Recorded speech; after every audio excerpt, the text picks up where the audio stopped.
Prophethood is a concept that is common to Judaism, Christianity, and Islam. Both the Bible and the Qur'an define the concept of prophethood in highly noble terms. So we should expect God's prophets to embody these ideals by being the best of people, with their behavior and lives representing a practical example for mankind to follow in order to come closer to God. When we look at the stories of the prophets in the Bible and the Qur'an, what we find, however, is that only one book represents the lives of the prophets in such a way that does justice to the noble concept of prophethood. The Bible tarnishes Aaron with the involvement in the worst of sins, idolatry. The people gathered around Aaron and said, "Come, make us gods." Aaron answered them, "Take off the gold earrings and bring them to me." So all the people took off their earrings and brought them to Aaron. He took what they handed him and made it into an idol cast in the shape of a calf. Monotheism, worshipping only one God, was the very essence of the message that God tasked Moses and Aaron to impart on the Israelites. So from this point of view, a prophet of God failed in the most basic of duties. The Bible goes on to tell us that God punished the Israelites who worshipped the calf idol with a plague. And the Lord struck the people with a plague because of what they did with the calf Aaron had made. Aaron, however, was spared any such punishment, even though it is said that he was the individual that made the idol. Shouldn't prophets be more accountable than common people due to the greater knowledge that they possess and their higher positions of responsibility? By comparison, in the story that the Qur'an narrates, Aaron is free of the major sin of idolatry. It was in fact an individual called Samari who made the idol. In the Qur'an, it says that Aaron even orders the Israelites not to worship the golden calf. Aaron did say to them, "My people, this calf is a test for you. Your Lord is the Lord of mercy, so follow me and obey my orders." We can see that the Qur'anic account not only presents Aaron in a manner that is befitting of a great prophet of God, but it also does not contain any of the inconsistencies present in the biblical narrative. Prophet David and the accusation of adultery. The Bible relates a story about David in which he is accused of committing some very serious sins. From the roof he saw a woman bathing. The woman was very beautiful, and David sent someone to find out about her. She, Bathsheba, came to him, and he slept with her. Then she went back home. The woman conceived and sent word to David saying, "I am pregnant." Bathsheba was married, and so when David found out she was pregnant with his child, instead of taking responsibility and publicly confessing his sins, he instead compounds his sins by having her husband killed. Perhaps even more strangely, God allegedly struck the child that was born from the adulterous relationship with a lethal illness.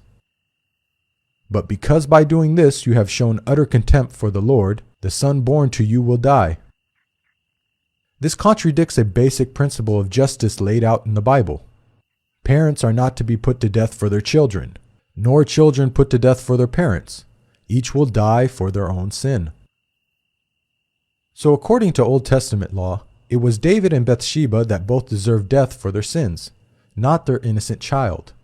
Such stories don't just reflect badly on David, they also portray God as being unjust. The Qur'an relates a similar story about David.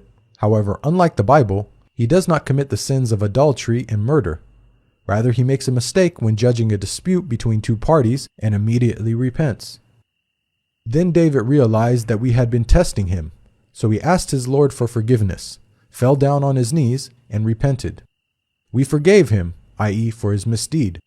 His reward will be nearness to us, a good place to return to. The Qur'an not only rejects the accusation of adultery and murder, but it also portrays David in a noble light as someone who takes responsibility and seeks God's forgiveness for the smallest of mistakes. Prophet Noah and the accusation of drunkenness. The Bible tells us that after the great flood, one of the first things Noah did was to plant a vineyard and fall into a state of naked drunkenness. Noah, a man of the soil, proceeded to plant a vineyard. When he drank some of its wine, he became drunk, and they uncovered inside his tent. It is difficult to believe that this great prophet, who had the self-discipline to build a giant ark by hand, would then lose all self-control as soon as he sets foot off the ark.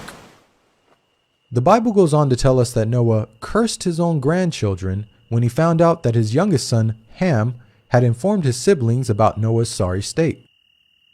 When Noah awoke from his wine and found out what his youngest son, Ham, had done, he said, "Cursed be Canaan, the lowest of slaves he will be to his brothers." One can't help questioning Noah's conduct. Even if cursing was justified, wouldn't it make more sense for Noah to curse Ham rather than Ham's son Canaan, who was an innocent party? The Qur'an paints a very different picture of Noah. After the waters subsided, Noah inquires about the well-being of his rebellious son who refused to board the ark.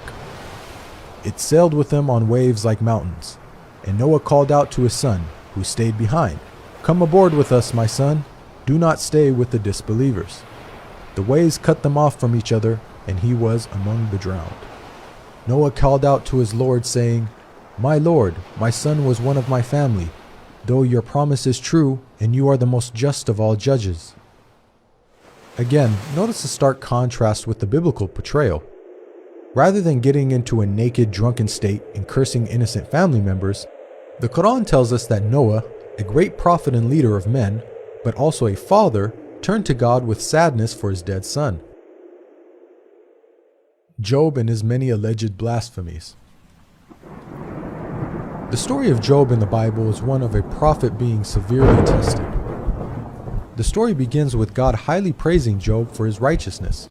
God says to Satan, "Have you considered my servant Job? There is no one on earth like him.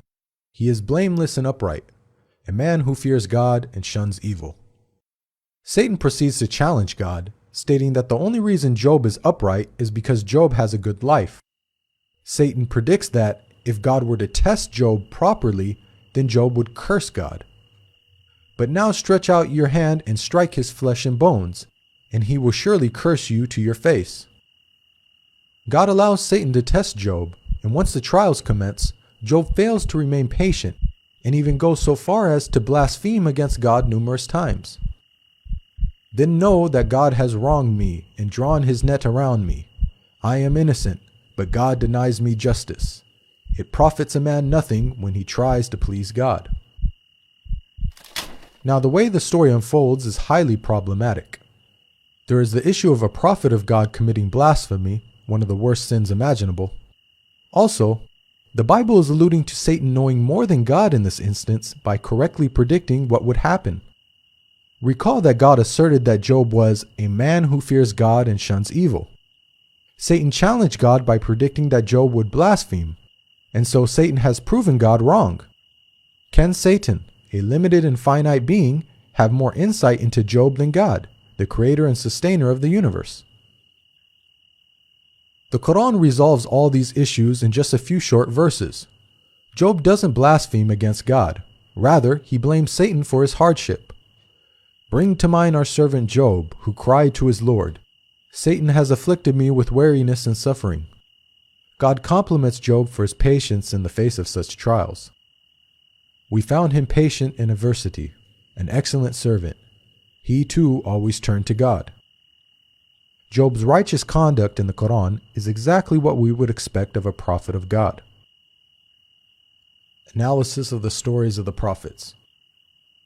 Both the Bible and the Quran define the concept of prophethood in highly noble terms. After examining the stories of the prophets, we've seen that it's only the Qur'an that portrays the prophets in such a way that satisfies this ideal. By contrast, the Bible shows the prophets in an extremely negative light. It seems that no sin is too great for them to commit, yet the Bible states, "All scripture is inspired by God and is useful for teaching, rebuking, correcting, and training in righteousness." What morals can be derived from stories that are filled with prophets committing idolatry, murder, adultery, and blasphemy? Another issue with the Bible is that God states that his commandments are easy to follow. Now, what I'm commanding you today is not too difficult for you or beyond your reach. This message of encouragement was proclaimed to the whole of Israel, prophet and commoner alike. But how can the Israelites have been expected to keep the commandments when the prophets, those who were divinely handpicked and tasked with upholding and teaching the commandments, fail to keep even the most basic of God's laws. Does this not make a mockery of God? One of the names of the Qur'an is Al-Furqan, meaning the criterion between truth and falsehood. So the Qur'an not only confirms the scriptures that came before it, but it also corrects their distortions.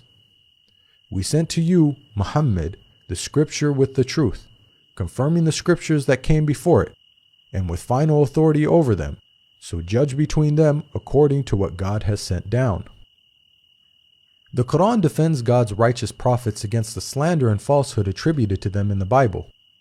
It provides the best guidance for those who want good examples to follow in order to come closer to God and be successful in the hereafter.